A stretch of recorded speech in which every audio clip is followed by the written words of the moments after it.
BSO, Banda Sonora Original. Un podcast tan divertido como soporífero. Nos encontrás en www.bsoradio.com.ar, Spotify, iVoox y otras plataformas. En las redes como @BSO Radio. BSO, temporada 2026. Un podcast progre y conservador. La ayuda existe por ustedes, Oreste, no por nosotros.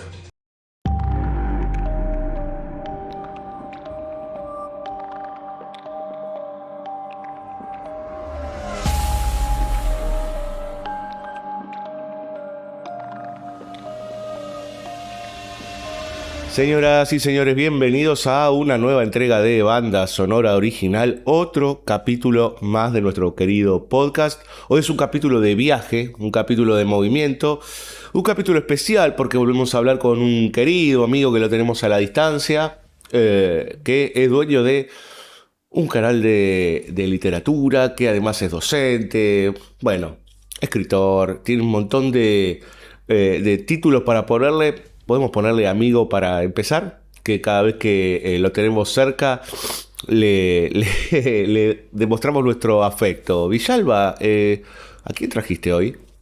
A un amigo de otro planeta. ¡Esa! Siempre tengo que hacer estos chistes. ¡Esa! Ahí vamos, ok.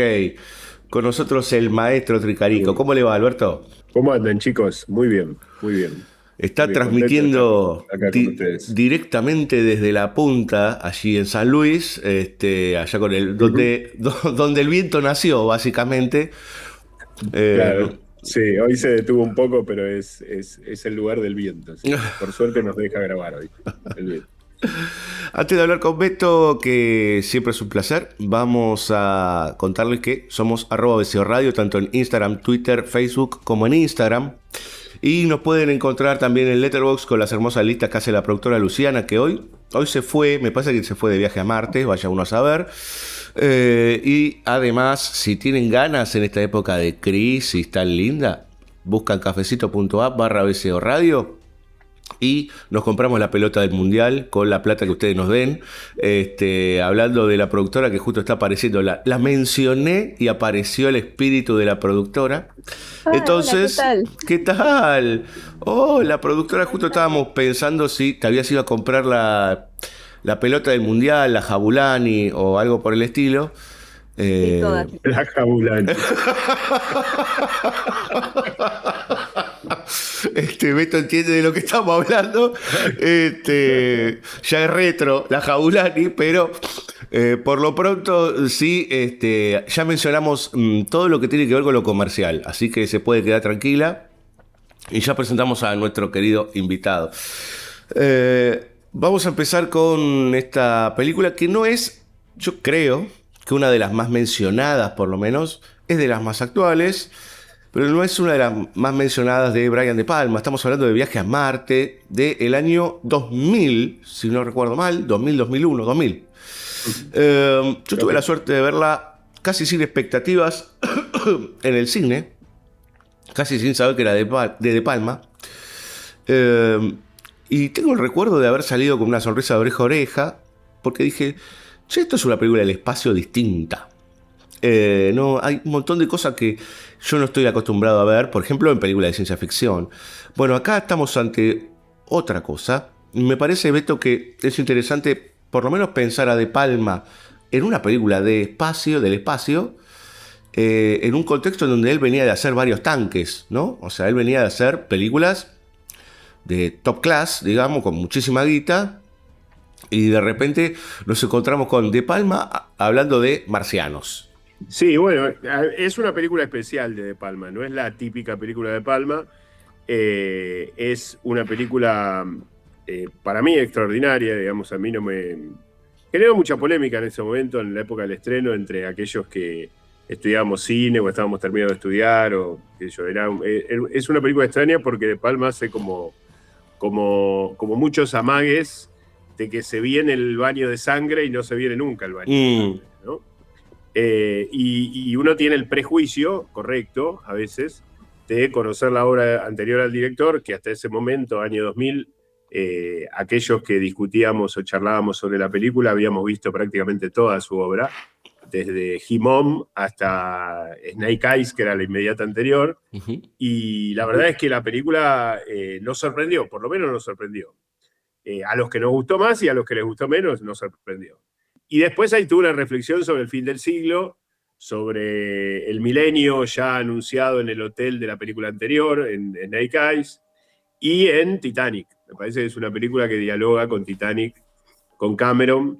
Jimmy es el protagonista, interpretado por Gary Sinise, y que tiene mucho que ver con ese fin de siglo, y por ahí con un De Palma viéndose, no sé si despidiéndose, porque después filmó 6, 7, 8 películas más, pero un De Palma ya reflexivo o autoconsciente de sí mismo, digamos, ¿no? Ya con 60 o 60 y pico de años de edad, con una obra ya bastante consistente, y bueno, como que hace un cambio de velocidades, digamos, como si la película no solamente se marca en la autoconciencia, como la conocemos en general a todas estas películas posteriores al Padrino o Apocalipsis Now, sino a la autoconciencia propia de él mismo como director y reflexionando sobre su propia obra, digamos, claro, sobre su propia obra y sobre a dónde va el cine que él de alguna manera encarna con su grupete, ¿no?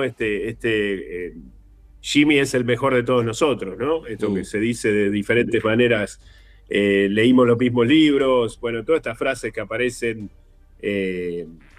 lo quiero a mi derecha, porque es el mejor, porque... y es el que se va de viaje, es el que sigue el viaje, sigue el viaje al otro mundo, ¿no? Al siguiente.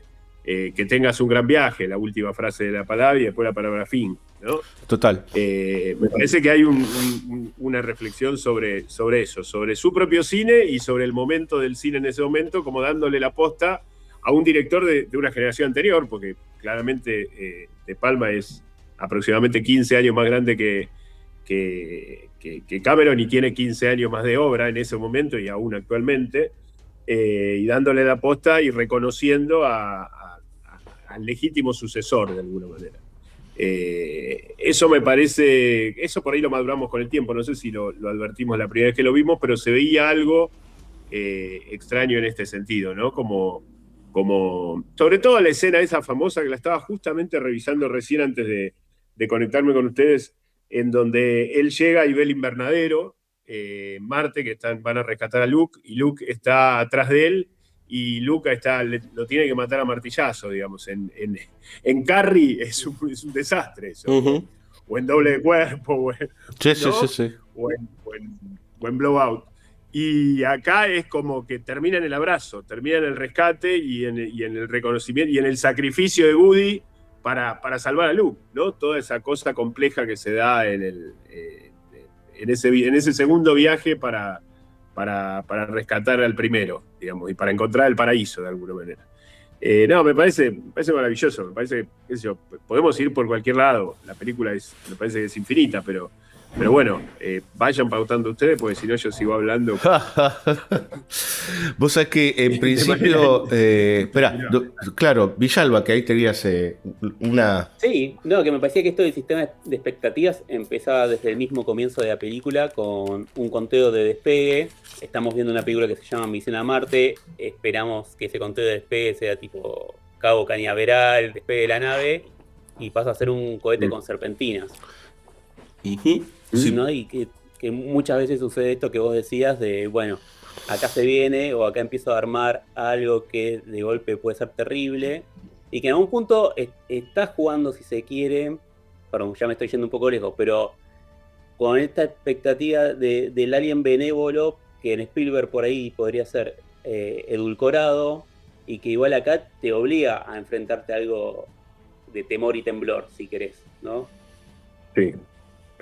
Sí, yo creo que empieza, digamos, ese comienzo que es una especie de plano secuencia trunco, vieron que en un momento como que se corta, inclusive en contra de otros planos secuencia de él, ¿no? Como que no sé si en broma, pero en el mismo sentido que vos planteaste esta cuenta regresiva que termina con un juguete, de alguna manera, y que es, después nos enteramos Texas 2020, ¿no? Como que es 20 años en el futuro, y donde está todo bien, donde aparentemente no hay mal, ¿no? Aparentemente, esto lo digo con todas las comillas del caso.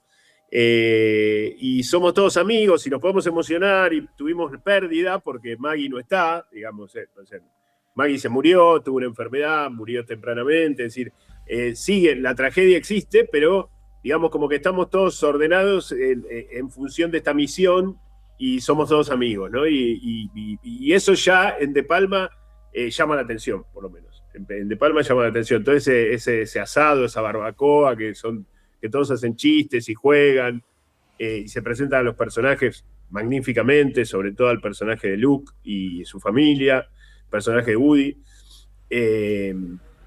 Pero sí, hay como varios cambios de velocidad para entender a este nuevo De Palma que se nos plantea. Yo particularmente creo que De Palma tiene como zonas su obra, ¿no?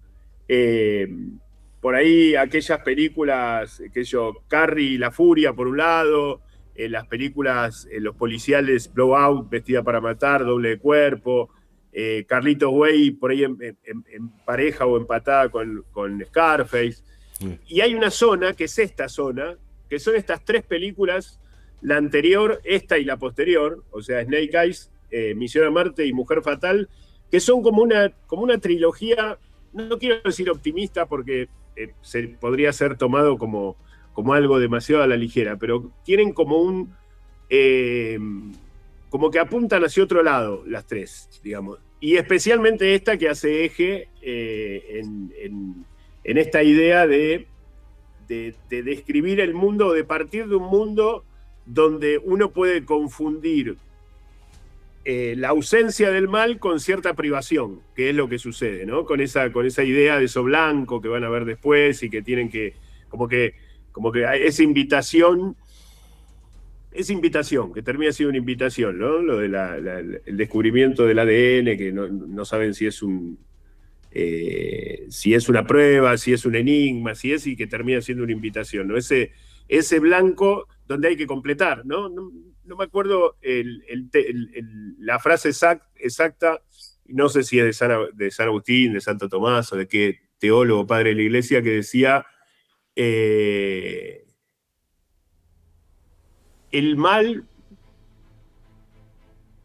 el bien, bueno, ahora no me lo acuerdo exactamente, pero como que no haya bien, que no haya mal, no quiere decir que estamos en el bien, digamos. Que no percibamos el mal no quiere decir que estemos en el bien.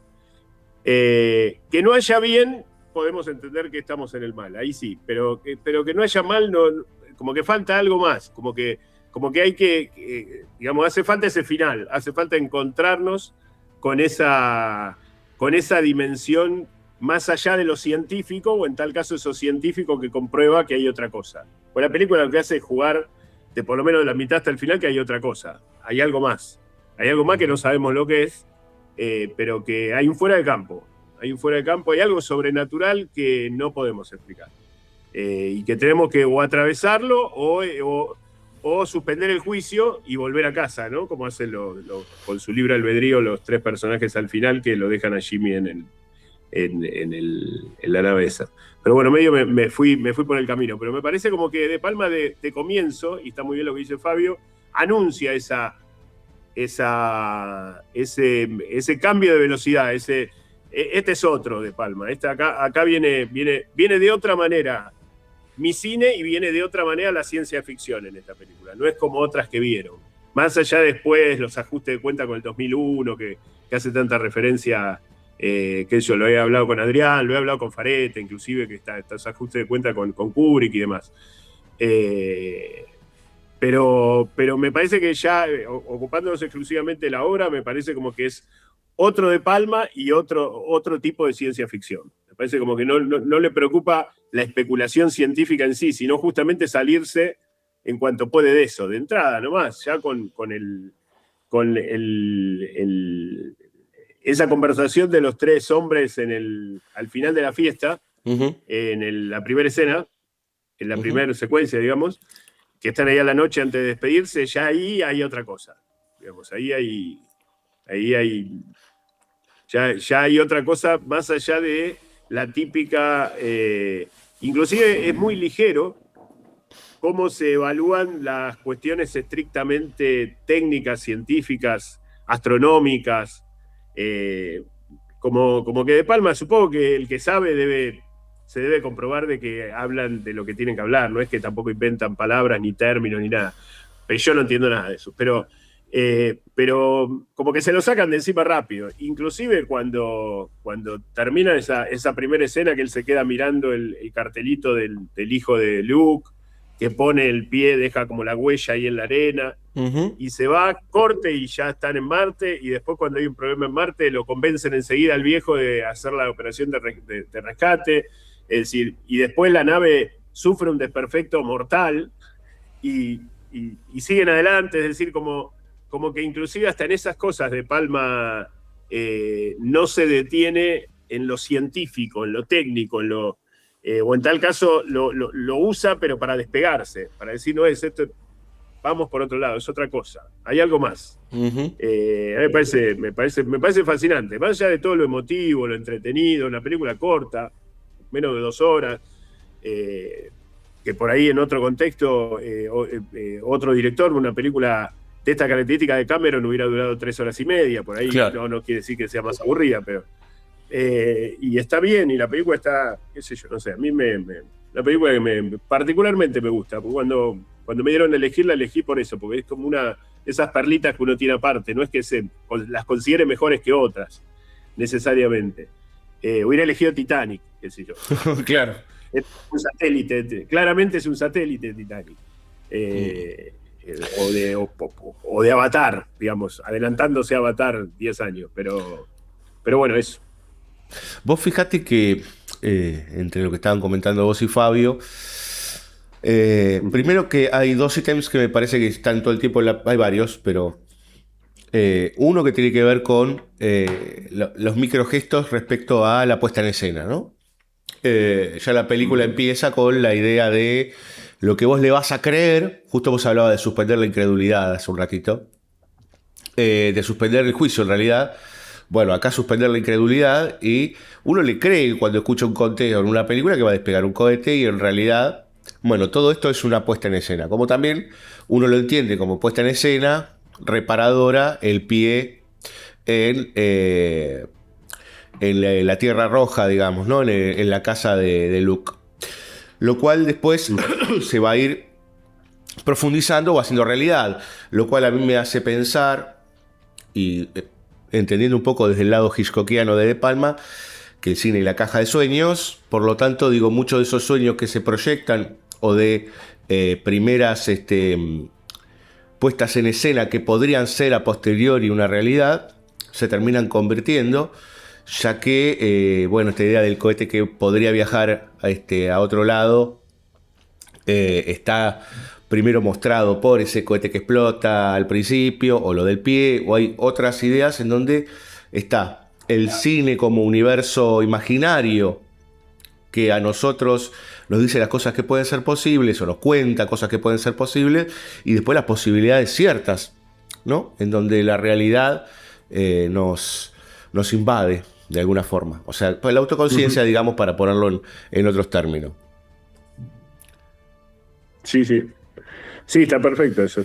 Suscribo cada palabra. Me parece que es así. Inclusive esta imposibilidad también que roza el límite de la representación, ¿no? Porque llegamos al paraíso. Dicho sea de paso, ya casi es un chiste, ¿no? El paraíso que anunciaba Carlitos Way era... Sí, un cartel. Era el paraíso y era un cartel, y este que anuncia Marte es el paraíso, ¿no? Pero, y bueno, está el afiche también de Egipto, haciendo referencia a la Esfinge en Misión Imposible. También total. Dialoga con su propio cine De Palma, ¿no? Pero el final es lo que se puede representar también. Digamos, no sé quién llegó más lejos que De Palma en eso. en mostrarnos ese más allá hasta ahí y hasta dónde podemos entender, porque también, primero porque si bien el mal es más ilimitado para representar, el bien es más complicado, digamos, porque primero pues se puede caer en un angelismo medio tonto, medio sonso. Sí, o en una alegoría. Pero aparte porque es algo... ¿Cómo? O en una alegoría. O en una alegoría, exactamente. Pero aparte porque hay una parte, justamente hablando de la alegoría, hay una parte del símbolo que, mejor dicho, el símbolo es la libertad, justamente, es la libertad nuestra frente a ese hecho. Y la idea es presentar al paraíso como una cuestión de libertad, porque lo que hacen los personajes es elegir uno quedarse y seguir viaje y los otros volver, ¿no? Por cobardía o por, digamos, uno elige dejarse llevar por la divinidad, por eso otro, que no tiene nombre, y los otros vuelven al libre albedrío, digamos, ¿no? Y para que nosotros pensemos en esa situación, es decir, para que nosotros podamos ejercer nuestra libertad como espectadores, que en definitiva es lo que más importa y supongo lo que más le importa de Palma en un punto, tiene que suspender el juicio en un punto, no puede decirlo todo, ¿no? Claro. Es como una definición prácticamente de lo que es la alegoría y el símbolo. Nosotros tenemos que poder entender las dos posturas de los que se van y del que se queda y poder pensarnos a nosotros mismos en esa situación, como en cualquier otra película, pero acá en una situación límite, digamos. Y después hay una cuestión, me parece ya que roza lo jodido de Palma, porque De Palma no da puntada sin hilo y siempre hay siempre hay un respeto al espectador y por otro lado hay una prepotencia al espectador, una exigencia al espectador, que es ¿qué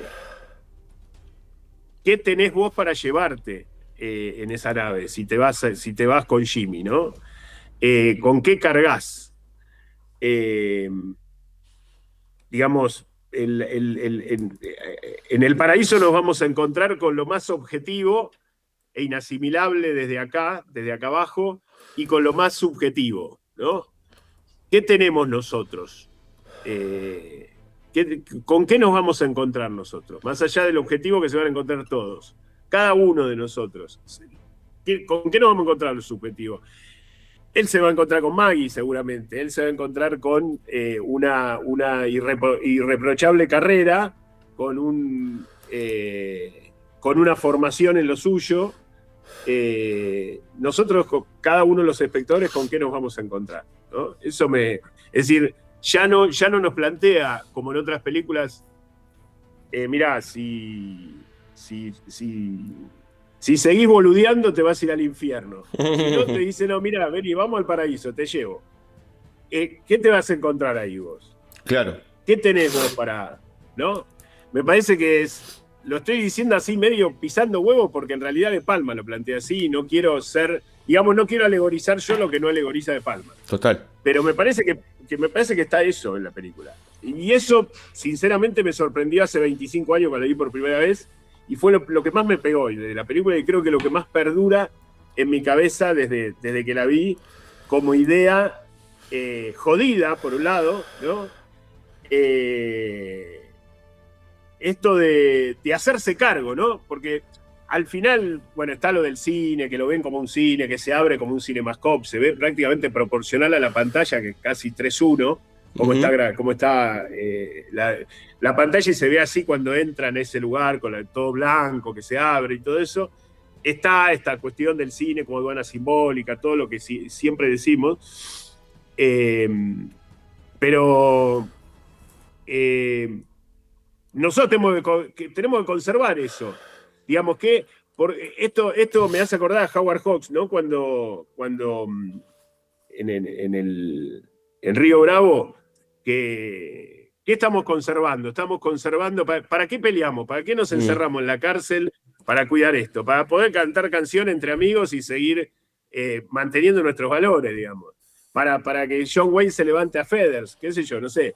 Pero seguimos por las cosas cotidianas, por el baile en el espacio sin gravedad entre Terry y Woody, digamos. Y la mirada de Jimmy. y Jimmy mirando el video de su casamiento con Maggie. ¿Qué queremos conservar? Bueno, ¿estamos conservando eso los espectadores? ¿Estamos a la altura de eso? No deberíamos ser más serios, no deberíamos estudiar más, no deberíamos formarnos más, porque De Palma se nos va. Yo me voy, sigue Cameron, dice De Palma. Está el viejo Coppola por ahí. Quedan 2 o 3 más, pero laburen, muchachos, porque se van a quedar solos, digamos. Claro. Me parece que hay mucho de eso en la película, mucho más. No es que De Palma no sea consciente de esto en muchas otras películas anteriores y posteriores, pero me parece que acá está manifiesto eso. Uy, se me cayó uno de los... me parece que acá está muy claro, muy claro. Pensaba un poco, escuchándote, Beto, que hay algo que es para mí central dentro de la película. La película se llama Viaje a Marte, por supuesto, y uno dirá, uy, qué obviedad la que va a decir este tipo. Pero es una película que habla sobre el tránsito. Y cuando digo tránsito, lo pienso en un sentido amplísimo. Los humanos, desde que somos humanos, estamos en tránsito. Estamos todo el tiempo conservando cosas mientras nos movemos, mientras cambiamos, mientras las cosas van variando indefectiblemente o se van transformando. Y si vamos al plano individual, estamos en tránsito en esta tierra, digamos, ¿no? O sea, nacemos y morimos y la tierra en principio sigue girando y nosotros iremos hacia otro lugar, como le sucede de alguna manera a Jimmy al final, ¿no? Con la diferencia que entendemos, o por lo menos yo pretendo entender, cuando nos pone, y ya nosotros post-2020 viendo esta película, entiendo que, bueno, ¿cuánto más hay que buscar acá? ¿No? Y corriéndonos del cientificismo, yo empiezo a pensar en la idea de, bueno, hay que empezar a hurgar en otros lugares. Somos descubridores también, entendiendo que nunca vamos a descubrir todo, pero que es parte de nuestra esencia seguir transitando y seguir ampliando nuestra, si querés, en términos un poco más New Age, nuestro conocimiento, nuestra conciencia, etcétera, etcétera, etcétera. Y inclusive que para mí eso también es parte de cómo ajusta cuenta con Stanley Kubrick en varias ocasiones, pero llegando a un final, digamos, incierto, vos le pones la palabra paraíso, que me parece que también es algo que es claro, o por lo menos que se puede traducir así, pero también una vuelta al origen, lo cual eso también implica un retorno, digo, así como Kubrick ponía un bebé en un útero o una cigota, acá Jimmy se llena de agua como si fuese una suerte de panza materna, un útero también, y va a volver hacia la luz. Se dice que cuando prende, digamos, el acto de la creación, es el momento en que se cruza el espermatozoide con el óvulo, etc. Hay un pequeño brillo, una pequeña luz, una descarga eléctrica, y es lo último que vemos, ¿no? Que también es la luz de la deidad y todo lo que tiene que ver con el todo, ¿no? La luz es el todo. Entonces me parece que hay un montón de señalamientos, al margen del fibrón grueso, si querés, de un viaje hacia, de una idea de tránsito y movimiento constante, hasta llegar a lo que sería el destino último, que tampoco sabemos cuál sería. O sí podemos pensarlo como Dios, o como ese lugar que tampoco tenemos certezas de cómo es, cómo será, o qué puede llegar a producirse en el momento que nos encontremos con Dios. Sí, está muy bien. Yo bueno, de alguna manera es la mirada de Maggie, ¿no? De Maggie, de la mujer fallecida de Jimmy, que lo ve como una intención de conocimiento, digamos. O sea, la película, inclusive, esa descripción del origen es muy light, digamos. No quiere De Palma volverse un cruzado católico, Claro. contando, no, para nada, digamos. O sea, el tema es entender que hay un origen, y que hay un origen que, digamos, que hay una escritura previa a la humanidad, Uh-huh. en definitiva, ¿no? Que es un poco lo que se está jugando todo el tiempo. Ahora, lo que nos motiva, bueno, pues lo que nos motiva puede ser cuestiones estrictamente científicas, qué sé yo, en esto, tirar de Jardín me parece que es lo ideal para hacer Claro. este tipo de cosas y no volverse tan dogmático en términos Digamos, yo lo digo como católico, digamos. No hace falta poder ser tan dogmático. Porque si no, uno se cierra, primero que puede rozar la alegoría, pero más allá de eso, puede dejar de cumplir con la función que intenta cumplir una película como esta, que es abrir el juego, digamos, que es integrar. Y me parece que, porque los motivos por los que va Luke son lo que Luke estudió toda su vida. Digo, vos tenés el doctorado en colonización de Marte, vos sos el indicado para ir, le dice a la primera escena. Bueno, y después el segundo viaje es para rescatar a Luke y para rescatar la nave, y nada más las motivaciones sobrenaturales se van construyendo naturalmente a partir de cuestiones estrictamente humanas o estrictamente de deseo de conocimiento, pero diestras, digamos, no en ningún momento se tropiezan por ahí como en otras películas de Palma, en donde, qué sé yo, el personaje encuentra algún atisbo de santidad a partir del mal, del pecado, del crimen, o del narco, qué sé yo. No. Cae todas como personas, vamos a decir, normales, no son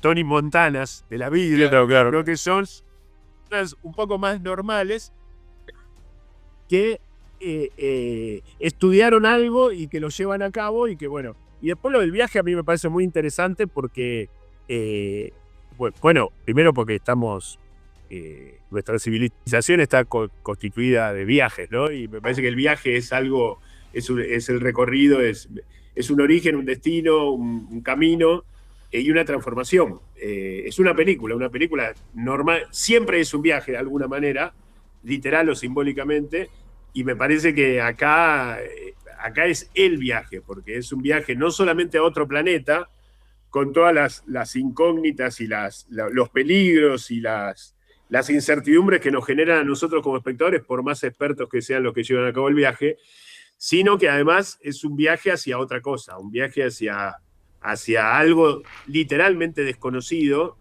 y en un punto, aún así filmado por De Palma, imposible de terminar de conocer desde acá. Hay que cruzar una línea, digamos. Me parece muy, muy interesante lo del viaje, la idea de viaje, digamos, que se plantee, porque también nos hace reflexionar sobre el cine. ¿Qué es el cine? ¿Qué es una película? Y es de alguna manera un proceso de transformación, digamos. Hasta célebremente, iba a decir hasta Michael Corleone. No, emblemáticamente Michael Corleone es una transformación. Recordemos el primer Mice, sí, claro. Primera escena. Hasta el final. Bueno, hasta el final de la 1, hasta el final de la 2 o hasta el final de la 3. El final que quieran, elijan ustedes. Bueno, eso es un viaje. Eso es de alguna manera un viaje. Que el viaje encima se transforme en, no me acuerdo si eran 16 millones de kilómetros de distancia o algo así. Uh-huh. O 160 millones, no me acuerdo, no importa. Número inabarcable para nosotros con la cinta métrica que tenemos en el cajón. Bueno, que eso ya eso le da otra dimensión. Y si eso aparte nos lleva, digo paraíso para resumir, para decirlo de alguna manera, por ahí es un término demasiado apurado, ¿no? Pero me resulta más cómodo.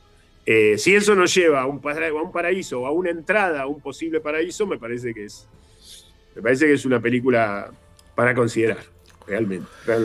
Pensaba también que la fecha, ya te dejo Villalba, pero la fecha, volvemos les comentamos lo que nos escucha, que volvimos al modo Zoom, después de mucho tiempo, porque, bueno, claro, Alberto lo tenemos a un montón de kilómetros, no a 16 millones de kilómetros, pero lo tenemos unos cuantos kilómetros, entonces estamos grabando vía virtual. Pero pensaba que esto que vos comentabas del tránsito y el viaje hacia, que a veces uno puede pensar, bueno, hay un punto en donde es un viaje hacia lo incierto, porque el hombre tranquilamente la humanidad podría quedarse quieta ya y que descubrir qué más, ¿no? Esto también lo dice Ángel en algún lado, ¿qué más querés descubrir, digamos, ¿no? Y a veces pecamos de ver demasiado para arriba cuando abajo se están prendiendo fuego las cosas, digamos, ¿no? Pero me parece que acá hay otro gesto también que me parece súper interesante con respecto al viaje, que tiene que ver con que es una película del año 2000, ¿no? Y eso implica un cambio de milenio, segundo milenio, o por lo menos de la era cristiana o de nuestra era, y estamos en una época en donde varias películas hablan sobre eso y sobre lo que podríamos descubrir en función de ese vértice, ¿no? De ese pasaje hacia. Entonces, ¿hacia dónde vamos? Me parece que esa también es la incógnita que propone la película desde la apuesta. ¿Hacia dónde irá la máquina de los sueños, que es el cine? ¿Hacia dónde irá, por ejemplo, en Matrix, la humanidad en su vínculo con las máquinas? ¿No? Si uno empieza a revisar varios films de fin de siglo, ¿no? Más pesimistas, más optimistas, más indeterministas, si queremos, salvando el neologismo, más indeterminismo, pero en realidad me parece que ahí también hay un gesto interesante, que es, bueno, hagámonos cargo de que este no es solo el cambio del I2K, como era en ese momento, sino que acá hay otro vértice. Recordemos que cuando fue el año 1000, está el mito del terror del año 1000 y que todos creían que al otro día iba a desaparecer básicamente todo lo que conocían. La humanidad entraba en una suerte de terror, un horror vacui, y el 2000 no tuvo exactamente esas características, pero sí que era un vértice, y lo fue, porque ahora lo vemos a la distancia, en donde, bueno, todo cambió. Y me parece que De Palma también vio en términos del cine el cambio brutal tecnológico y, además, la superposición o el enmascaramiento de la construcción simbólica del cine en términos de, bueno, aparece algo que le está tapando o está velando lo que realmente es la esencia del cine, que son los fuegos de artificio, digamos, ¿no? O sea, la tecnología y la tecnificación de un cine que hoy lo vemos ya con hasta la náusea, digamos, ¿no? Esto de que en principio es más interesante que se vean lindos los efectos especiales, o que se vea bien como todo, hasta la IA, digamos, ¿no? Que a veces lo que se construye en términos experienciales, tradicionales, simbólicos, bueno, con todo eso que nos puede llevar en un barquito, digamos, ¿no? Hacia algún lugar, y no necesariamente solo los fuegos de artificio del 4 de julio. Perdón, Villalba. Sí, no, igual yo retomaba algo de lo anterior que, más allá del viaje, o sumado al viaje, es que la palabra es misión, que Claro. tiene todo también un sentido que soporta, vamos a decir, lo militar o en este caso, bueno, Y lo religioso. de investigación, pero también tiene todo el sentido religioso, Claro. ¿no? Y una cierta idea de destino o de algo a concretar. El misionero, claro. Totalmente. Claro. Totalmente. Lo loco es que... Bueno, y con respecto a lo que decías vos. Sí, dale. Dale, Diego, dale. No, que pensaba No, que era una misión decías vos, inversa. Que era una misión inversa, porque uno cree que va a pastorear hacia afuera y termina siendo, termina descubriendo la luz, por decir de alguna manera, ¿no? Claro. Sí, como que uno lleva la luz, pero la luz está allá. Claro. Eso está muy bien. Eso está muy bien. Lo que pasa es que la palabra misión ya, como decía Villalba recién, le da un... Ya nos acerca de alguna manera a lo religioso. Con todo lo demás que carga, lo que sí me parece muy interesante, y uno, con lo que decías vos antes, esa tecnología, efectos especiales y regodeo en la técnica, es al cine lo que la ciencia astronómica es a lo que descubren los marcielos, los protagonistas de Misión a Marte, digamos. Claro. O sea, de alguna manera está eso, esta idea de que hay una técnica, hay una tecnología, hay una máquina. De la revolución industrial para acá no hay vuelta, digamos. No lo podemos hacer con dos palitos, con dos fosforitos. Ahora, que es interesante que se llama palito, ¿no? Goody es el cordero, se llama Goody, ¿no? Ahora me acordé. Como nosotros le decimos palito a los flaquitos. Uh-huh. Pero, digamos, está ese conocimiento. Si no, no te puedes subir a la nave y llegar a Marte, ¿no? Pero en Marte resulta que hay una clave que hay que descubrir y que es una esfinge egipcia, Claro. que es el comienzo de nuestra civilización, que al negro no se le ocurre mejor idea ante eso de enterrar a los muertos, digamos, como un signo de civilización también, enterrar a uno por los tres, hacer 3 tumbas por uno, porque a los otros dos no los encontró, se los morfó, lo esfinge, Y ahí hay otra cosa. Pero para llegar a esa otra cosa hace falta la técnica, digamos. Así como De Palma necesita la cámara, necesita la tecnología que lleva, que carga esta película. Tampoco que esta película se hizo con la cámara de Lumière, digamos, ¿no? Pero bueno, sí, hace falta eso, pero hay otra cosa, pero es para otra cosa. No es para simplemente para regodearnos con el hecho meramente técnico.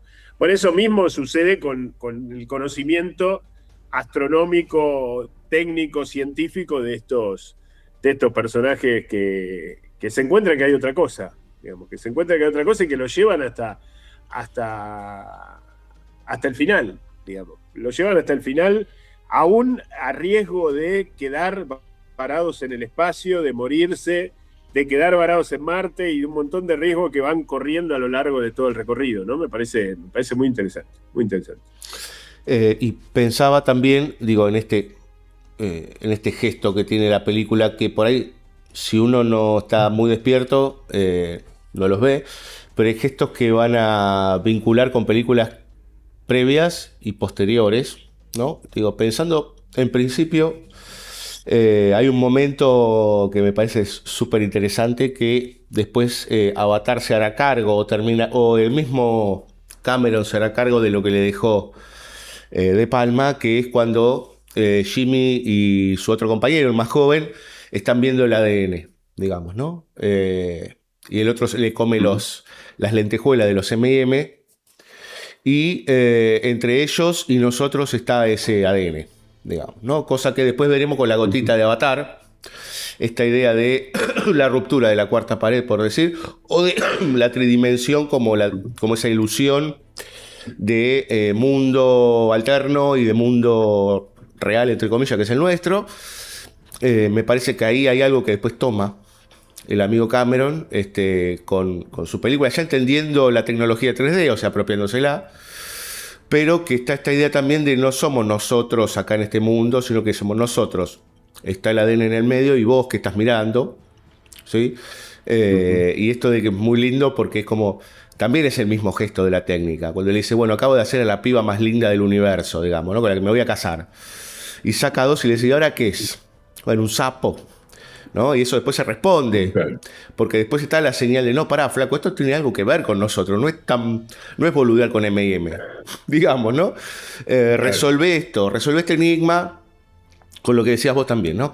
Con lo que tiene que ver con inclusive la lógica del resolver el enigma de la esfinge.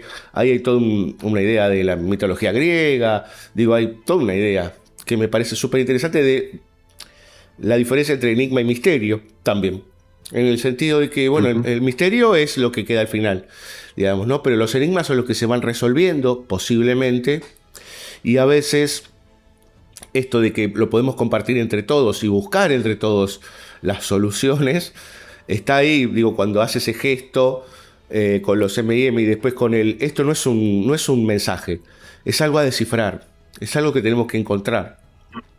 Lo cual me parece que es, en ese sentido, otro gesto más de autoconciencia, ¿no? Y también por supuesto, un guiño para el espectador. Sí, hay algo incompleto.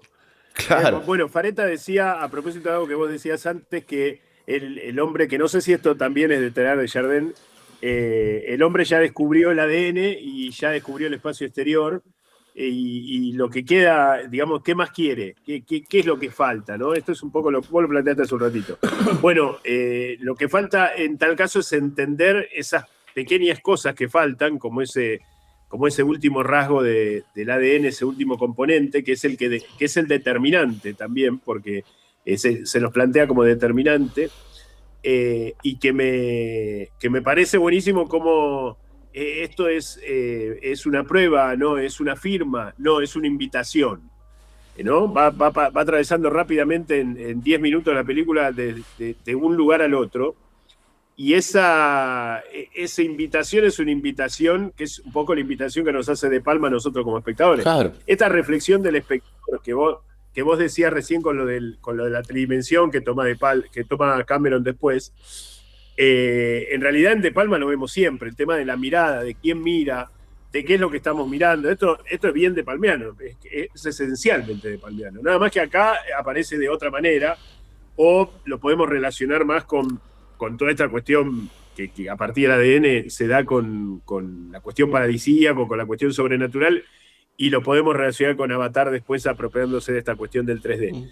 Pero en realidad el tema de la mirada es el tema, o uno de los temas de Palma, me parece. Olvídate, sí, claro. Y me parece que llevarlo a ese lugar es terminar de decirnos de otra manera, o de una manera mejor, o más concluyente, que mirá que no estoy jugando con esto es en serio, digamos. Esto es para que vos te comprometas, no es solamente una especulación sobre la mirada, mirá, vamos a boludear, mirá lo ingenioso que soy, cómo se me ocurrió esto, que en realidad lo que vos ves ya está prefabricado de antes, porque en realidad te están poniendo un lente, mirá que joda, no es una noticia divertida de Crónica TV, sino que es verdaderamente tu compromiso frente a la mirada, digamos, es la demanda al espectador, más que nunca, inclusive, aún de una manera más suave, porque la película es más emocionante, más emotiva, más amena que otras, más sanguinarias, pero me parece que es mucho más contundente esa demanda de lo que yo hablaba antes. Bueno, flaco, hacete cargo de esto. Digamos, tu mirada importa, pero vos sos responsable por tu mirada también. No es que, no, mirá, te están filtrando y vos estás viendo lo que quieren que veas y vos no vas a ver nunca. No. Tratá de ver lo que hay que ver. Mirá que vos podés, pero ponete las pilas, estudiá, formate, qué sé yo. Hacete cargo, ¿no? Me parece que está muy, muy claro ya en esa escena de las pastillitas de M&M. Ahí ya a esa instancia, después de todo el recorrido de la película, ya hay una demanda por esa otra cosa que el espectador no puede boludear más, digamos, no se puede hacer el boludo. Por lo menos el espectador que tiene algún grado de compromiso con el cine, digamos, no alguien que pasa de largo y va al cine como quien mira una vidriera. Que los hay, está bien, digamos, el cine siempre fue eso, nunca fue un 90% de faretiano, seguramente. Ahora, aquellos que tenemos alguna responsabilidad, nos habla a nosotros, directamente. Nos habla a nosotros, no podemos hacernos los boludos. Esto es en serio y ya era en serio. Y también está esta cuestión del tiempo, que me encanta, porque ya desde Terminator, ¿no? Te hablan de un futuro que soy.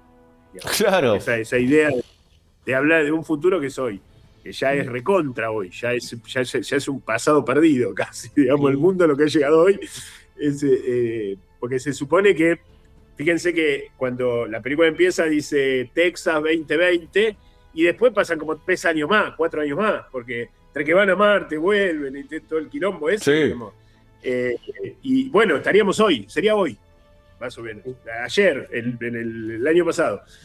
Bueno, el mundo está un poco más complicado que eso, pero no es una cuestión adivinatoria de Palma en cuanto al estado social o político del mundo, sino era algo que estaba ocurriendo de alguna manera o que había que hacerse cargo en ese momento, porque hay que hacerse cargo en todos los momentos. No es una cuestión meramente temporal, coyuntural. Eso me parece genial. Que es un poco lo de Terminator, digamos. Terminator, el problema de Skyner era en aquel momento, no es que es ahora, que ahora descubrimos, la inteligencia artificial nos va a dominar a todos y vamos a terminar siendo todos esclavos de...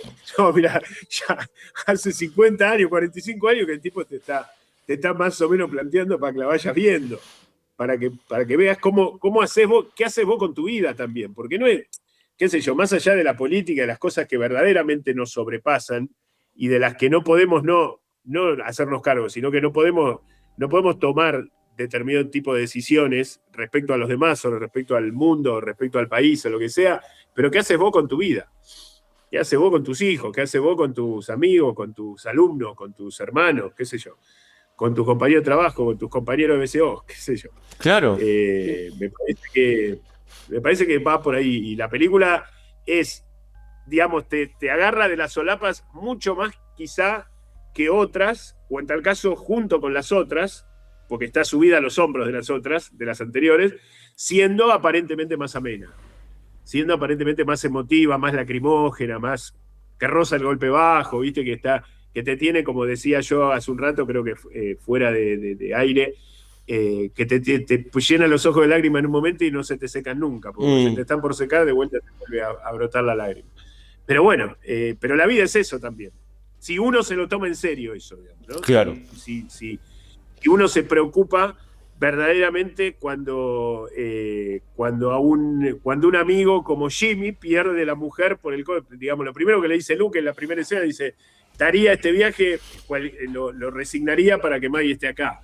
Digamos, bueno, y entendemos que lo dice de verdad, no necesitamos ver toda la película, ya está, es algo dado, es verdad. Luke resignaría todo lo que estudió, sus 30, 40, 50 años de su vida, por la vida de Maggie, que se perdió desgraciadamente por una desgracia del destino.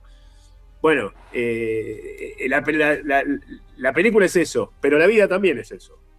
Eso me parece magnífica, la película me parece magnífica. No sé cómo, por dónde seguir halagándola ya. De golpe se me apareció con esto último, dos cosas sobre la intervención divina. Uno, primero, que habías asociado Misión a Marte con Ojos de Serpiente y Femme Fatale, que nunca lo pensé, pero en esas dos, de alguna manera, hay una intervención divina a través de la naturaleza, si se quiere, con el huracán en Ojos de Serpiente y con el brillito al final en Femme Fatale. Pero también pensaba en relación con Avatar esto de protagonista que está tomando un viaje al cual no estaba destinado originalmente. Porque no era apto. En teoría, ¿no? No era apto en términos de qué medida. De las medidas, todavía estamos en los estándares, digo, lo que decía antes Beto, ¿no?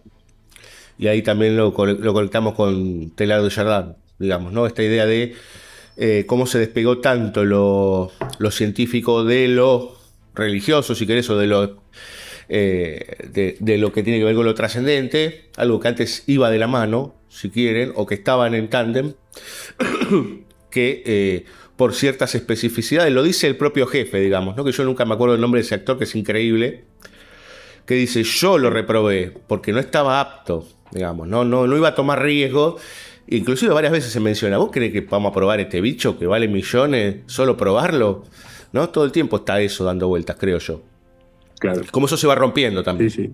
Bueno, justamente, Fabio, perdona, porque me completaste lo que yo dejé medio en stand-by. Es verdad, yo lo planteaba en ese sentido, ahí como que van por diferentes lados, pero tienen como, cuando yo usé la palabra optimista, no muy convencido, me refería a eso, ¿no? Que hay otra cosa, pero positivamente hay otra cosa, digamos. Hay algo que va a funcionar a nuestro favor, la gracia. Vale, vamos a resumir, ¿no? Está la gracia.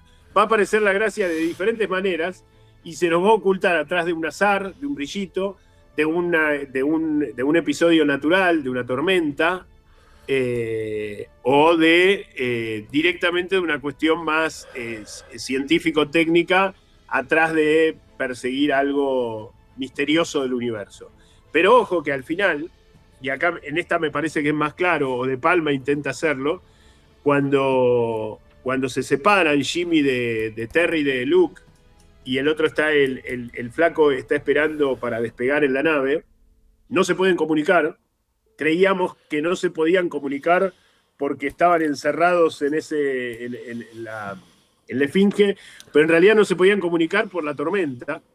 Y hay un plano de Jimmy, cuando ellos están camino al coso, que restablece las comunicaciones. Es decir, Jimmy ya está actuando para la divinidad. Ya está haciendo de antena, de intermediario para lograr esa comunicación entre las personas, ¿no? Porque mete ese plano en el medio de Palma, o decir, ¿para qué lo mete ese plano? Que 2 veces, pero uno así muy claro.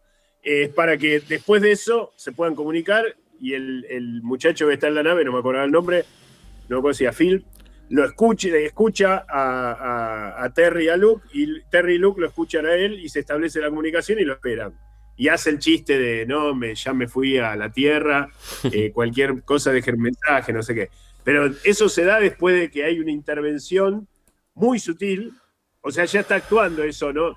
No es que simplemente se anuncia, sino que hay, o en tal caso, la película tiene varios hechos, vamos a decir, fortuitos o providenciales, pero ese final es como, bueno, ya hay alguien. Ya en esta película podemos ver quiénes son aquellos que producen esas tormentas o esos brillitos. Las tormentas de Snake Eyes son los brillitos de Mujer Fatal, ¿sí?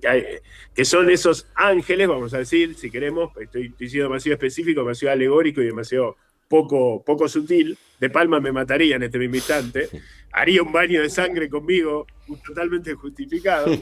¿Quiénes son los que producen eso? ¿Cómo es que se produce eso? Bueno, se nos traduce en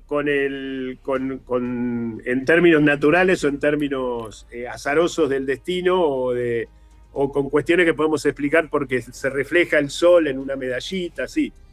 Pero puede haber otra cosa más ahí atrás. No es solo azar. me parece muy significativo ese plano, de ese final, ¿no? Porque aparte de ese, no me acuerdo los últimos 2 diálogos, pero dice, ¿qué es eso? Le dicen cuando lo ven pasar a Jimmy. ¿Es él? Sí, feliz, que tengas buen viaje, ride, no me acuerdo cómo se dice, ride, viaje. Que tengas buen viaje, Jimmy. Digamos, ese buen viaje es de Titanic para acá, es Cameron, ¿no? Claro. Bueno, en la misma película, ¿no? Que de alguna manera está haciendo eso con el cine. Digamos, más allá que nos guste más o menos la última de Avatar o la anterior, la del agua, a mí la tercera me gustó más que la segunda, pero bueno, hemos discutido mucho con muchos amigos de esto. Cameron es quien lleva la nave, digamos. Nos guste o no, nos guste menos o más que antes, es el que lleva la nave. Pues es el que está saltando de un mundo a otro, literalmente casi, digamos. Total. ¿No? Y pensaba, primero que esto que vos decías de la idea del viaje, este buen viaje, le dicen a Jimmy, eso tiene una situación espejo al principio, que también es un guiño, por supuesto, porque se posa sobre el hombro de películas de viajes al espacio y de ciencia ficción previos, hace un gesto mirándolo a Lucas, ¿no? Casi que retándolo un poquito, en donde ¿viste? Le dice Luke, y lo mira, y le dice que tengas un buen viaje, en vez de que la fuerza te acompañe, digamos. Que tengas un buen viaje, por un lado. Y después está el gesto de la nave circular con Kubrick y del para flaco de poner música clásica y de hacerte el prodigioso, vamos con Van Halen, digamos, ¿no? Claro. No vamos con el Lago de los Cisnes, vamos con Van Halen, que también tiene un apellido europeo, pero que somos esto, digamos ahora. Pero en tal caso, claro, pensaba que esto de cómo conecta la idea de viajes y la idea del viaje científico, por ejemplo, en la ciencia ficción original, digamos, o la ciencia ficción más nutrida del principio del siglo XX y sobre todo en la Guerra Fría, ¿no? Esa idea de la otredad, etcétera, etcétera, pero sobre todo sostenido en basamentos científicos, es el epítome del cientificismo, toda esa época, sobre todo en el cine de ciencia ficción, cómo eso lo desarticula. Y me quedé pensando un poco en lo que decían ustedes también, de que en el fondo la idea de representación, que es con lo que básicamente se sostiene el cine, que es volver a presentar, en el fondo siempre es inacabable. ¿Por qué? Porque la representación tiene siempre un grado de, podríamos decir, de vacíos o de huecos, o en realidad es incompleta.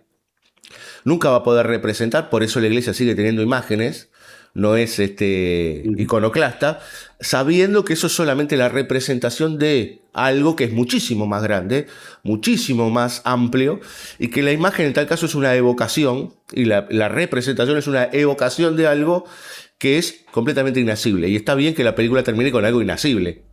El viaje hacia, bueno, no me ven la cara del otro lado, pero bueno, ¿hacia dónde? ¿Hacia el paraíso? ¿Hacia el más allá con todo lo que implica?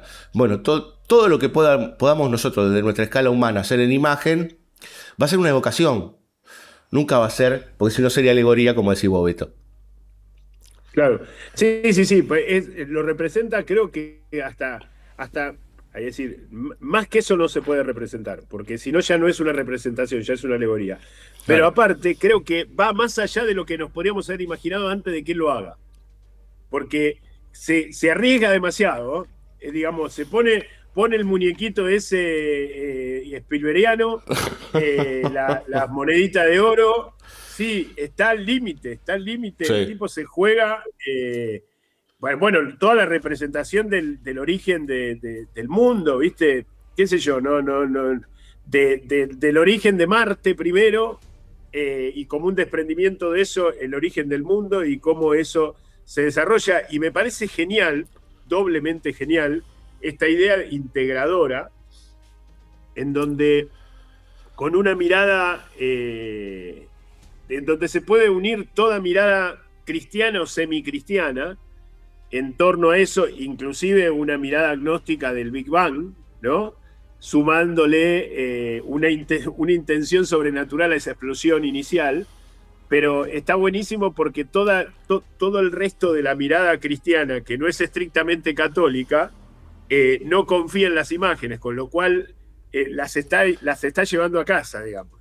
Eso me parece genial, porque, digamos, una de las cuestiones que nos diferencia con el protestantismo es esa creencia en las imágenes como representaciones o vocaciones. Esas representaciones o vocaciones es lo que tengo que hacer con la película, con lo cual no me juego demasiado en el qué, pero ya en el cómo te estoy trayendo a casa, digamos. Eso me parece de una generosidad, pero también de una rigurosidad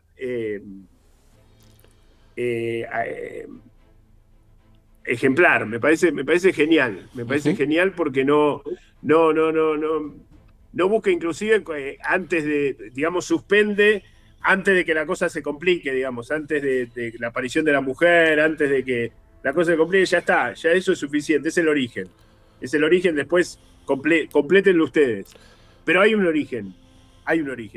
Y hay un origen que está dado a través de un misterio que es una escritura anterior a la humanidad. Bueno, con eso ya está, ya estamos todos adentro, pero lo estoy representando, lo estoy poniendo en escena. Estoy usando imágenes que evoquen eso para que los espectadores entiendan esto y, bueno, sumado a eso, sumen su compromiso y su formación y todo lo que hablamos hace un ratito. Bueno, lo estoy haciendo católicamente, digamos. Estoy haciendo lo que tengo que hacer. Me parece como, ¿estás vos, espectador, haciendo lo que tenés que hacer? Esa es la pregunta que a mí me rebota cada vez que termino de ver Misión Amar. Claro. Que aparece la palabra fin muy de golpe, ¿no? Porque está como que estamos esperando un epílogo y de golpe, ping, ¡pum! Ping. Y bueno, sí, tomá claro. este paquete, te cargo este paquete, chau, me voy a casa, me voy a preparar Mujer Fatal, me voy a escribir Mujer Fatal. Tengo que tomarme un café con Antonio Banderas, chau, encárgate. Vos sabés que si querés, en ese sentido, lo podemos pensar. La película está repleta de gestos formales con respecto a la idea de la fertilidad, o por lo menos de la creación de la vida. Está repleta de la idea de espermatozoides, de óvulos. Inclusive en la escena cuando lo están tratando de rescatar a Woody, ¿no? Esa extensión que lo produce una mujer y que, bueno, no, digamos, ¿no? No se puede, digo, aparece un montón de veces esta idea y el último plano es justamente una suerte de rayo que se va hacia lo profundo. Bueno, que sería también en ese sentido, si querés, para ponerlo en otros términos, hablamos hace un rato de la chispa que se produce cuando un óvulo y un espermatozoide se conectan. Digo, ¿a qué óvulo llegará? ¿No? ¿A qué lugar llegará para construir nueva tierra fértil o nuevas fertilidades distintas, iguales, variadas, cambiadas? Ya no será lo mismo que somos nosotros acá. Pero esa idea todo el tiempo de no solo el tránsito y el viaje, sino también la creación, digamos, ¿no? Desde el lugar más científico, traducido en símbolo, porque uno va viendo cómo algo que nos explican en la escuela en biología se puede convertir en esta idea de los cordones umbilicales, de las tensiones y las eyecciones hacia otro cuerpo para construir un tercer cuerpo, bueno, con lo que implica el tercer cuerpo y todas estas cuestiones, y un viaje hacia el más allá, hacia un óvulo desconocido, si queremos, o hacia una posible nueva fertilidad, una nueva tierra, si querés, que prometida. No sé si prometida, pero por lo menos incierta. Sí. Sí, inclusive hay una iconografía muy arriesgada. Arriesgada digo porque roza la alegoría. No, ni siquiera la roza, pero podría. Que es cuando la nave va a salir, que se arman esos pilares con esas figuras como con los brazos abiertos que se unen, que es la misma figura que habían hecho los cuatro alrededor Exacto. los cuatro, digo los tres, con el muñeco Spielbergiano. Que la verdad es que da todo el tiempo, porque es como un agujero por donde sale algo, digamos, ¿no? Como una especie de penetración, vamos a decirlo, o una despenetración sería, porque saldría para afuera, ¿no? Pero está todo el tiempo ese juego, inclusive la nave misma, digamos, más allá de Kubrick, inclusive. Por ahí Kubrick se regodea demasiado en esa cuestión de lo fálico, como si el símbolo terminase ahí en lugar de empezar ahí, ¿no? Claro. Pero en definitiva a mí me parece lo genial de lo de Kubrick, que es lo de Van Halen. Lo de Van Halen a mí me vuelve loco, porque yo querría que dure 10 minutos más esa escena, porque el diálogo que tienen cuando empieza la música y se van acercando todos para expectar eso, y él le dice, bueno, acá puedo bailar pues tiene el espacio y las piernas no me tocan el piso porque la gravedad hace esto, y acá voy a bailar. Si estuviéramos en el boliche de la esquina, te tengo que tocar el culo, pero lo único que sé hacer. Me parece maravilloso, y el otro mirando eso, pensando en su mujer seguramente, fuera de campo, en su mujer fallecida, y es la escena de Dean Martin cantando en Río Bravo. Es esa idea, digamos. O sea, ¿para qué luchamos? ¿Para qué vivimos? ¿Qué queremos conservar? Uh-huh. ¿Qué es la belleza? ¿Qué es la belleza? Es un rock de Van Halen en el espacio, bailando sin gravedad, con ese amor que se tiene en Terry Woody, que es un amor que ya sabemos, los que ya vimos la película, que dentro de un ratito se van a tener que separar por una cuestión absolutamente trágica, con lo cual lo vuelve todavía más terriblemente hermosa, ¿no? A mí me parece fascinante no solo por lo de Kubrick y el ajuste de cuentas y demás. Me parece que es una muestra de cómo De Palma hace algo que ya había hecho en otras películas, pero que lo ajusta a este formato ameno que presenta Misión a Marte, de qué es la belleza y qué es lo que queremos conservar, para qué luchamos, para qué vivimos, para qué peleamos, para qué hacemos este viaje, para qué hacemos el viaje. Para conservar estas cosas, digamos. Porque ¿qué es lo que tiene sentido? ¿Qué es lo que tiene verdadero sentido? Por lo menos acá abajo. Acá abajo digo humanamente, crasamente, digamos, en lo cotidiano. ¿Sí? Bueno, y uno, si lo cuenta, dice es una boludez, pero cuando lo ve representado y encima con esa nave que, como está filmada por De Palma, no tiene derecho ni revés, ni arriba ni abajo, porque dan la vuelta y el baile en sí se presenta de esa manera. Pero están arriba. En el esquema, Jimmy mira hacia arriba, ¿no? Como reconociendo eso como un valor alto, digamos. Que inmediatamente, por lo menos a mí, y creo que a todos los espectadores, nos hace acordar a su mujer y que está pensando en su mujer. No, me parece maravilloso. Esa escena me parece que vale toda la película. Bueno, como toda gran escena y como toda gran película, ¿no? Pero parece que es maravillosa. Yo siempre que la veo querría que dure. Se me va muy rápido esa escena. Es hermosa. ¿Villalba?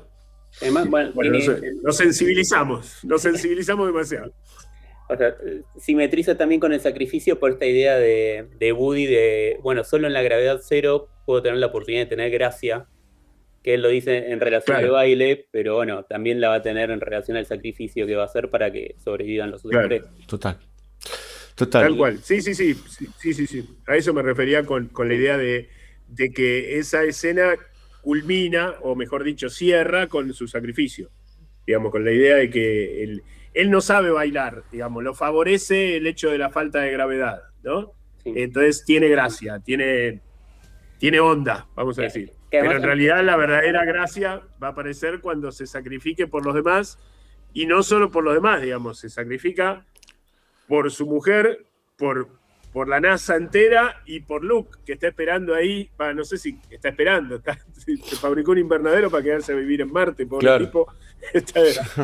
Bueno, es un sacrificio por la humanidad, digamos. El tipo se sacrifica por la humanidad. No, es maravilloso. El tema de la gracia, gravedad, no sé si era Simón Weil que decía, todos somos víctimas de la gravedad, excepto Cristo, una cosa así, con la ascensión y todo eso. bueno, calza perfectamente esta idea de que todos estamos atados por la gravedad y cuando nos alejamos de la Tierra, por una cuestión meramente científica, digamos, no acá sin ninguna cuestión simbólica religiosa vamos perdiendo gravedad, digamos. Nos vamos alejando de la Tierra, vamos perdiendo gravedad.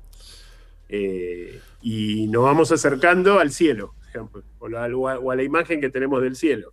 Y allá en ese cielo está el paraíso. Bueno, acá lo ubicó en Marte, pero puede estar en otro lado. Puede ser que Jimmy encontró como una primera estación o como una primera parada camino a las 7 paradas que le quedan para llegar al paraíso, no importa, claro. pero se va a ir más allá, digamos. No es que va a venir más acá. Total. Va en otra dirección, se cruza con... No, me parece maravilloso.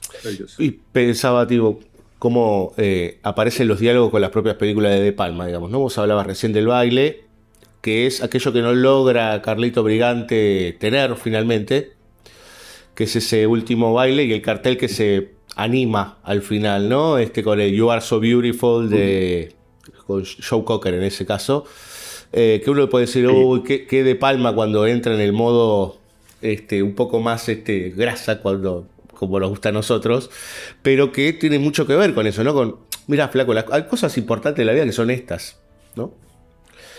Cosas chiquitas, como es el de bailar y el de estar con alguien, ese rato de vínculo, de intimidad, de amor, y cómo uno empieza a armar inclusive esos...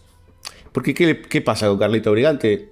Bueno, él quiere ser un tipo común quiere volver a ser un tipo común y corriente o salir de ese infierno, busca el paraíso, por supuesto, pero bueno, es imposible en ese mundo.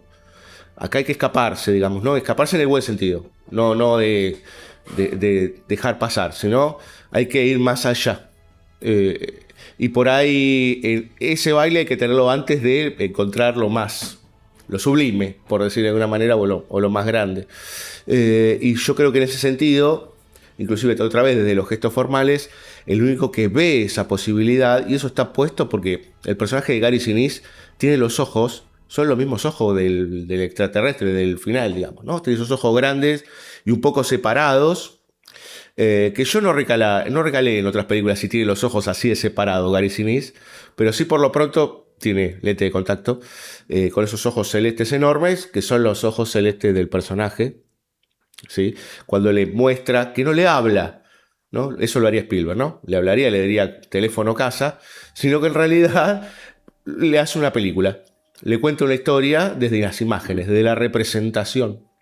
Pero pensaba en esto de también, ¿no? Como es un ejercicio que viene de Palma de la idea de mirada como superación del mero acto de ver, ¿no? De poder ver más allá, mirar, poder hacer un paso más. Y eso me parece que está en todas las películas, ¿no? Que hay personajes que saben mirar, pero que, bueno, que a veces trágicamente no van a lograr acceder a aquello. Y en este caso podemos encontrarnos con una posible idea de acceso a través de la mirada. Sí, yo particularmente creo que Gary Sinise tiene en la película, o por lo menos en algunos planos de la película, tiene un maquillaje especial en los ojos. No sé si ustedes percibieron. Parece sí, que un le mapache. da esa idea, que asienta esa idea que vos decís más allá de los ojos separados y los lentes de contacto que se pueden poner y demás. Me parece como que hay una remarcación de sus ojos, no solo desde la puesta de cámara, digamos, de la elección de los planos, sino hasta desde el maquillaje. Me parece que sí. Y bueno, lo del paraíso me parece genial, digamos, que es más, yo estoy seguro que la utilización de mi parte de la palabra paraíso para el análisis de esta película tiene que ver con Carlitos Way. Es decir, Carlitos Way te muestra un afiche que te anuncia el paraíso y que te lleva a la muerte. Este tiene un afiche que te anuncia Marte, porque vemos el afiche de Marte con Maggie, pero en realidad no lleva al paraíso. Pasando por una instancia de civilización egipcia, ¿no? Que nos une a otro afiche que es el afiche de Misión a Marte. Parece que está pensando De Palma todo el tiempo y que está autorreflexionando sobre su propia obra y que se va agarrando de cosas. No sé cuánto pensó cuando puso el afiche de Egipto 3, 4, 5 años antes en Misión Imposible que iba a hacer esta película. Por ahí nada que ver, lo agarró después, qué sé yo. Claro. Pero que abrochó esto con Carlitos Way, no tengo dudas, porque el personaje de Carlitos Way quiere volver a ser uno común, digamos. Claro. Es un poco lo que hablábamos antes de que estos personajes son comunes, son personas comunes que estudiaron algo y que hicieron una cosa común, que no son ídolos de nadie, ni conocidos, ni narcotraficantes, no salen de lo común. Bueno, Carlitos Way quiere ese regreso a casa. Y bueno, no lo logra porque es trágico, digamos, cuando se pasa una línea es complicado. Lo de Carlitos Way es una película para dedicarle todo un programa, ¿no? Obviamente. Olvidate, es una película que si no elegía Misión a Marte, elegía Carlitos Way, debo confesar. Total. Acá entre paréntesis. Es una película que me fascina. Pero fíjate el viaje de Palma. El viaje de Palma yo lo pongo en estos corchetes, ¿no? Pero el final de Scarface es el cartel del mundo es tuyo. Esa falsificación del paraíso por parte del liberalismo. Saltamos a Carlitos Way, en donde el intento es encontrar el paraíso, ¿no? De salir por lo menos y de convertirse en uno como cualquiera de nosotros que puede buscar diría como García, un símbolo de paz, digamos. Y en este caso ya estamos hablando de las posibilidades del viaje hacia el paraíso en esta última película.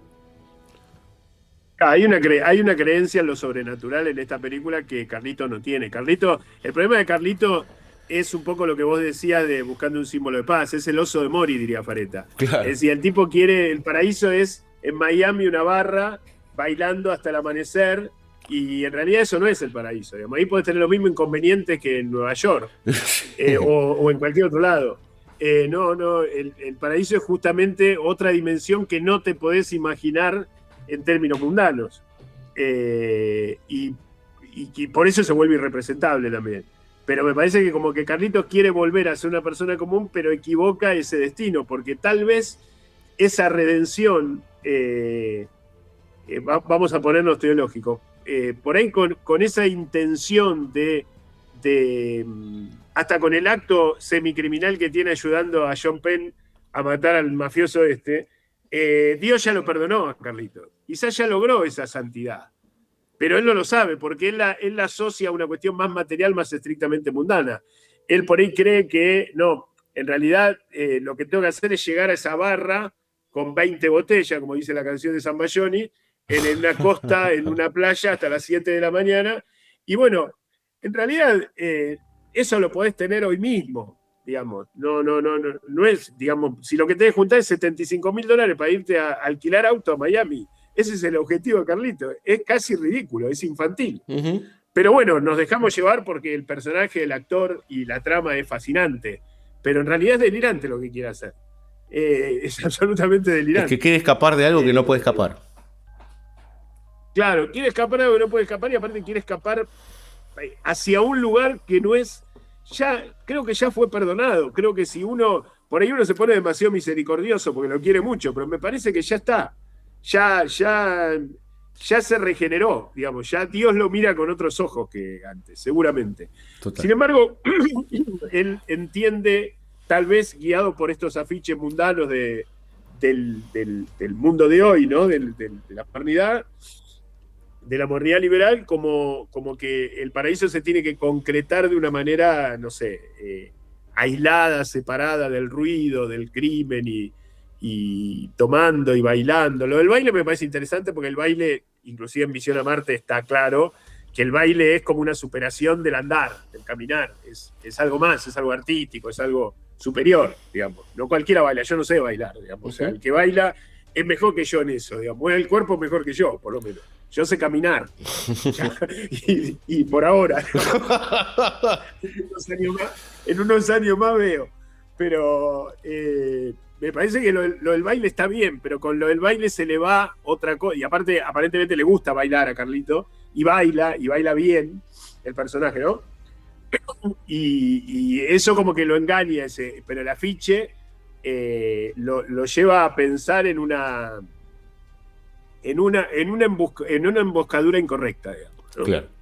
El tipo se quiere ir se cree que se puede ir al bosque, que se puede apartar de la civilización dentro de este mismo mundo y ahí encontrar el paraíso. Y el paraíso no está ahí, claramente no está ahí. ¿Puede tener una vida mejor? Sí, bueno, de hecho yo me vine a vivir a la punta y me fui de una ciudad de 3,5 millones de habitantes a una que tiene 20.000 recién ahora. Y sí, creo que vivo mejor, no sé, pero sé que no estoy en el paraíso y cuando vine tampoco creía que iba a estarlo, ¿no? Una cosa es un proyecto de vida y otra cosa es creer que uno va a pasar a otro tipo de existencia, digamos, otro tipo de dimensión. Sí, una creencia Pero bueno, más hippie, digamos, ¿no? Más Claro, una cosa más hippie, más el oso de Mori. Me encanta me encanta la canción, pero me encanta cuando Fareta usa el oso de Mori. Ilustres. Nuestra miniserie sobre dibujo e historieta te está esperando. Búscanos en YouTube, Spotify y iVoox. Aponta, atrás, aponta y el dedão. ¿Sabías que nos gusta el café? Dedão, ponta, atrás, ponta, dedão, ponta, atrás, ponta, dedão. Te invitamos a pasar por cafecito.app/BSO Radio para ayudarnos con una pequeña contribución.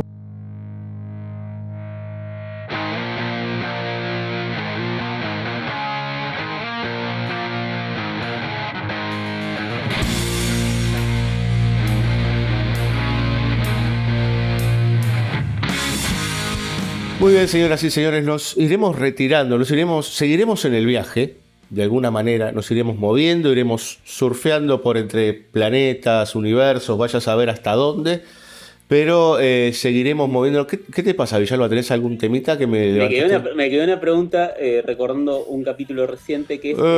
¿Pero qué?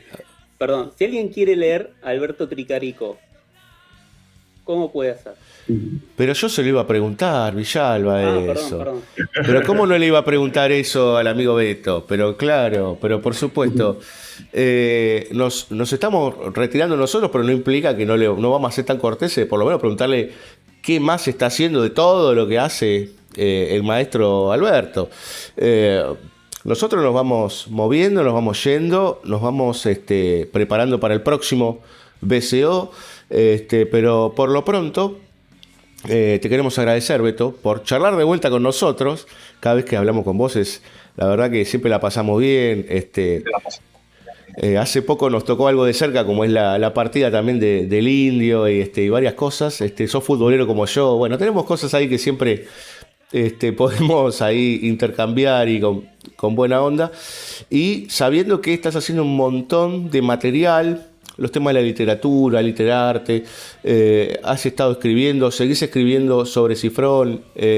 Contanos un poco eso antes de irnos, así la gente sabe dónde encontrarte.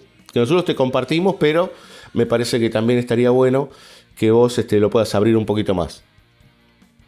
Bueno, en la universidad seguimos haciendo los mismos contenidos de siempre, las revistas digitales, Leer Más, el programa de radio que arranca el viernes 31, todos los viernes hasta octubre, Literarte, que hacemos un cuento con Priscila Cano, eso va grabado y después hacemos como un falso vivo ahí conversando en el chat con los oyentes los viernes a las 5 de la tarde, que eso va el viernes 31, sale el primero, 31 de julio, y después los temas de la literatura, que este año estamos por empezar a grabar, todavía no hemos grabado, porque este año estuvimos pasando capítulos del año anterior, pero eso lo hacemos con el profe Gabriel Landoni, que son diferentes temas literarios y lecturas que hacemos sobre literatura. Y después con respecto al tema de los libros, bueno, salió el año pasado La Comedia Perfecta, el libro sobre Cifrón, sobre Tiempo de Valientes.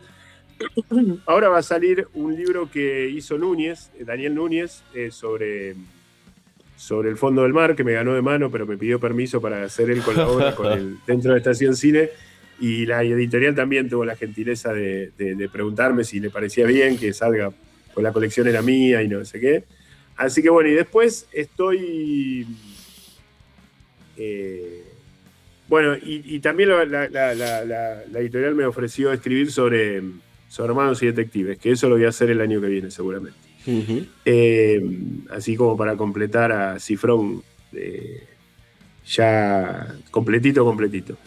Y a propósito de los temas de literatura, les conté, lo hablé con Fabio hace poco, que nos propuso la editorial CG Editorial, que es la que nos publica los libros de cine, hacer transcripciones literarias de los podcasts. Mirá. Hacer libros con los podcasts. Así que escribimos, pensé que era más sencillo, que era darle laburo a la IA y nada más, pero tuve que escribir más que si hubiera escrito de cero. Es un montón. Es un montón. Porque aparte, Beto, ¿no te pasa que uno ahí se da cuenta que habla como el culo? Claro, o que por lo menos habla de una manera que sería imposible que Claro. uno leería también. Claro. Bueno, hicimos un trabajo muy, por supuesto la transcripción general la hizo la IA, nos dio el choclo crudo y nos pusimos a escribir capítulo por capítulo de la primera temporada de 2023 de los temas de la literatura, que va a ser como una especie de primer tomo de 200 páginas, de que si funciona haremos el segundo y si funciona haremos el tercero y así ahora vamos a grabar el cuarto, o sea que siempre vamos a tener material audiovisual a favor. Claro. Si funciona, vamos a ver, porque es una apuesta al ser algo que se puede escuchar casi literalmente igual en el YouTube. Comprar un libro, digamos, esto como especulación editorial, ¿no? Esto es una especulación que ha hecho la editorial, si va a funcionar o no en este sentido. Yo creo que sí, que está bueno tenerlo, pero bueno, qué sé yo, por ahí ustedes o algunos amigos, pero no sé si el público le va a interesar leer algo, la gente, todo lo que puede ver no lo lee, digamos. Inclusive mucho de lo que no puede ver tampoco lo lee, así que me imagino que esto es medio como una redundancia, estamos en contra de los vientos en este caso, pero bueno, ahí estamos. Y después estoy laburando en otro libro de cine, ya no referido a Cifrón, sino a películas, como un popurrí de críticas de películas que saldrá después también el año que viene y eso. Pero sí, siempre laburando. Y después estamos grabando un podcast, pero este va muy lento, un podcast nuevo, que va muy lento porque tiene mucho de postproducción. Es una idea de la gente de comunicación de la universidad, la gente de audiovisuales, que nos propuso hacer a Gabriel Landón y a mí, los que hacemos los temas de la literatura, hacer un podcast sobre pintura, literatura y cine. Pero nos propuso hacer un laburo audiovisual grabado a 3 cámaras, con un croma cada cámara, y ir armando en los cromas diferentes imágenes de lo que estamos hablando. Y llevó mucho tiempo postproducir el primer capítulo, son capítulos de media hora. La idea es hacer 15 más o menos. Y grabamos 8 ya con Gabriel, pero grabamos nosotros, digamos. Le falta todo el laburo y hasta recién empiezan a editar el segundo. Hasta que no tengamos, como armamos bloquecitos de 3 o de 4, creo que son 4, 3, 4, 4, 3, 4, 3. Hasta que no estén los primeros 4 editados, no vamos a largar el primero. Así que esto no sabemos, probablemente sea para el año que viene. Pero está muy buena la idea, No, y sí. Porque hay mucho de relaciones entre películas, libros y cuadros. Gabriel sabe muchísimo de pintura y de escultura, de hecho es pintor también. Hay teatro, hay filosofía, hay de todo un poco, que es un poco lo que hablamos siempre, no es que uno se prive de hablar de esas cosas, pero como más específico y más ilustrado también desde el punto de vista audiovisual. Está bueno, sí. Es una apuesta. Vamos a ver también cómo funciona en cuanto a cuánto tiempo lleva hacerlo y qué repercusión tiene porque los temas de la literatura, ustedes lo habrán visto, nos sentamos los dos, bajamos las luces, un micrófono cada uno, 3 cámaras que ya están puestas, en este momento están puestas en el estudio de la universidad, ponemos rec y grabamos y en el vivo el director de cámara lo switchea y ya sí va a edición, se le pone las placas de inicio. Es un producto desde el punto de vista de la producción muy sencillo, más allá del contenido. Entonces, hay que ver si vale la pena todo este esfuerzo de tanta gente y de tanto tiempo para un producto que sea superlativamente, que sea superior realmente, digamos. O que sea bien distinto, no sé. Estamos viendo eso. Y de hecho, no se habla mucho de... Hay muy poco material, por lo menos no que tenga alcance, sobre todo sobre pintura, acá. En términos de expandir, es un universo vastísimo, enorme, y excepto las clases que se dan de historia del arte, hasta donde yo sé, también por ahí es fruto de mi ignorancia, las clases que se dan de historia del arte en la biblioteca del Congreso, que se dan de modo virtual, que son espectaculares y son larguísimas, cada una son 3 horas, son muy específicas. no hay un acercamiento hacia no solo la historia de la pintura, sino también a lo que implica en términos históricos, simbólicos, de construcción, de todo lo que sabemos respecto a la primera imagen, por decir de alguna forma. Bueno, esa es la idea, dar esa dimensión. Por supuesto, hay momentos en los que Gabriel se vuelve muy específico porque sabe y porque quiere darlo, pero la idea es entender cómo cuadra un cuadro, valga la redundancia, en un periodo, y cómo ese periodo de alguna manera se replica, por ejemplo, el barroco en el Hollywood clásico, y cuáles son las características y qué puentes literarios puede tener eso, a partir de la adaptación de muchos de los textos que ha adaptado Hollywood, que son de la segunda mitad del siglo XIX, de la primera mitad del XX, la mayoría, y qué relación tiene eso con la historia, con el momento del mundo, qué sé yo. Es algo bastante interesante, me parece. No es meramente una cosa erudita de pintura, ¿no? Claro. Un ítem, un capítulo, que me parece que no estaría mal, pero que por ahí reduciría el alcance del público o el entendimiento, o habría que empezar demasiado de cero. De hecho, dábamos, porque ahora ya cambiaron los planes, pero dábamos hace un tiempo una materia que era Historia del Arte y la Cultura, que era una materia que daba Gabriel y yo era el ayudante. Bueno, aprendí muchísimo con él. Y nos dábamos cuenta que si no le dábamos esta amplitud, de aquella materia surgió este podcast, que si no le dábamos cierta amplitud hacia el cine, porque la gente que estaba cursándola era gente que estudiaba cine, o le dábamos una amplitud literaria, o le dábamos una bajada a lo histórico, a lo cotidiano, era un plomazo para los pibes, el contenido de los contenidos que vienen en el programa así del programa universitario, los contenidos mínimos, digamos. Uh-huh. Tuvimos que adaptar mucho y la verdad estábamos muy conformes con eso, y los pibes estaban muy conformes con esa materia, y curiosamente era una de las materias que más les gustaba, que en general suelen ser las más plomo, y esto nos dio pie después, tiempo después, 2, 3, 4 años después, a armar este podcast. Y porque inclusive Gabriel, así como yo toco de oído con la pintura, Gabriel toca de oído con el cine, y estamos aprendiendo un montón los dos de lo otro, digamos, ¿no? Nos encontramos en la literatura porque somos dos lectores de 40 años de lecturas, pero en el cine él y en la pintura yo tocamos un poco de oído, digamos, o sea, sabemos lo justo y necesario, no nos involucramos nunca demasiado. Yo, digamos, aunque parezca mentira, haber tenido una cámara en la mano y haber hecho un corto mal o bien, te da una gimnasia que es parecida al que tuvo alguna vez un pincel en la mano y un lienzo adelante, ¿no? Que yo no podría ni con una virome, sinceramente, ni con un papel o una virome. Perdón. Pero la verdad que eso me ha acercado mucho, y la verdad que son muy exigentes también estos podcasts, porque cada vez que grabamos, cuando nos sentamos a grabar los temas de literatura, grabamos 4 capítulos casi sin guión. Cuando nos sentamos, decimos, bueno, hoy vamos a hablar de Bioy Casares. ¿Qué te parece? El sueño de los héroes y cosas. Bueno, listo, dale. Poné a grabar. Y grabamos. Cuando hacemos estos podcasts, estamos 2 semanas reuniéndonos por un capítulo y cruzándonos, claro, y haciendo meet y leyendo, y él me pasa cuadros y me da el link por internet para que mire los cuadros. No, pero esa versión está muy oscura. Mirala esta otra, que es una imagen mejor. Y bueno, y láminas y cosas. Y yo a él películas, que se lo siento a ver películas, que yo lo hice ver Más allá del olvido y Rosaura a las 10, que no había visto, había leído la novela, pero no había visto la película.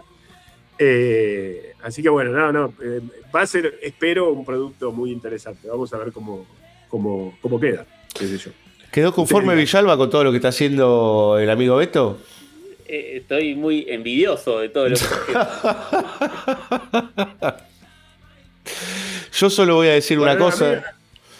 A mí me gusta lo que hago, y me gusta lo que hago no por el resultado, sino porque me gusta hacerlo. Claro. Pero aparte debo reconocer que la universidad me permite, más allá de los libros que escribo y que publico y que no me dan un mango en realidad, porque eso lo hago más por amor al arte, es un laburo que la universidad me permite hacerlo. Si la universidad me pondría en caja y me diría, mirá, dejate de podcast, ponete a hacer esta otra tarea, tomá, acá tenés el sello y acá tenés la máquina de escribir, ¿viste?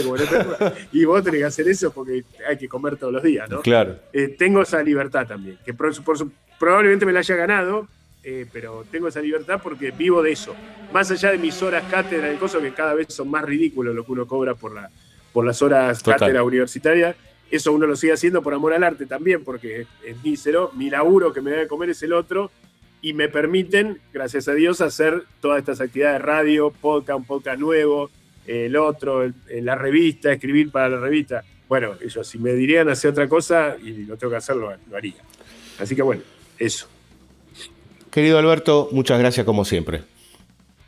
De nada.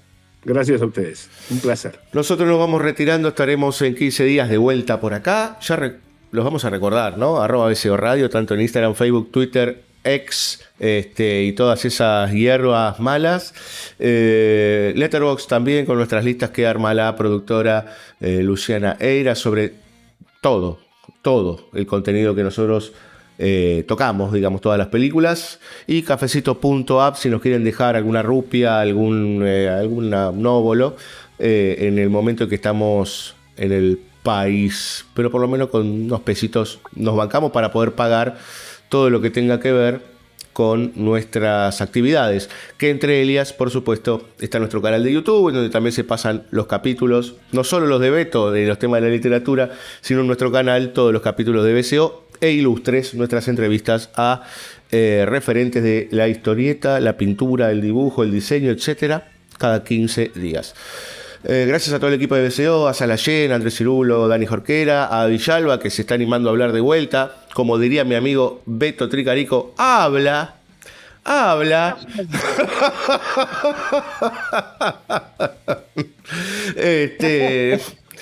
Yo debo decir que ese es un momento nodal de banda sonora original. Beto diciendo a Villalba, habla. Es obra maestra. Señoras y señores, nos vemos en breve. Chao.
Nos vamos. Hasta la próxima.